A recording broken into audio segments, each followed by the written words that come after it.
YCP హయాంలో భూ కబ్జాలే కాదు అక్రమ లేఅవుట్లకు లెక్కలేదు. రాష్ట్రంలో వెలసిన అక్రమ లేఅవుట్లలో 85% వైసీపీ హయాంలో వేసినవేనని అధికారులు తేల్చారు.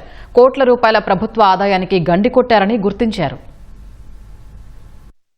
రాష్ట్రంలో అనుమతులు తీసుకోకుండా 78,452 ఎకరాల్లో 13,667 లేఅవుట్లు వేసినట్లు అధికారులు గుర్తించారు.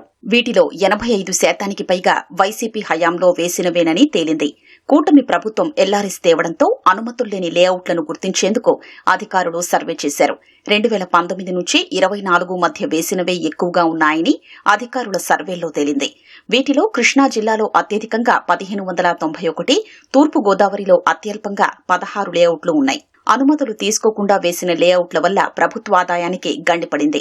డెవలప్మెంట్ ఛార్జీలు, ఫీజులు చెల్లించకుండా వీటిని అడ్డగోలుగా వేసేశారు. ప్రత్యేకించి కృష్ణా, అనంతపురం, విశాఖ, పశ్చిమ గోదావరి, కర్నూలు, కడప జిల్లాల్లో వైసీపీ నేతలు భారీగా లేఅవుట్లు వేశారు. చిత్తూరు, నెల్లూరు, కృష్ణా జిల్లాల్లో కొందరు అధికారులు నేతలతో కుమ్మక్కయ్యారన్న ఆరోపణలు ఉన్నాయి. ఏపీ రెరా నుంచి అనుమతులు తీసుకోని లేఅవుట్లపైన వైసీపీ ప్రభుత్వం ప్రేక్షక పాత్ర వహించింది. రెరాలో విధిగా రిజిస్ట్రేషన్ చేయించుకోవాలన్న నిబంధనను లేఅవుట్లు వేసిన వైసీపీ నేతలు పట్టించుకోకపోయినా చర్యలు తీసుకోలేదు. కూటమి ప్రభుత్వం తాజాగా తీసుకొచ్చిన ఎల్ఆర్ఎస్తో అనుమతులు తీసుకోని లేఅవుట్లలో ప్లాట్లు కొన్న 9,41,244 మందికి లబ్ది చేకూరనుందని అధికారులు అంచనా వేస్తున్నారు.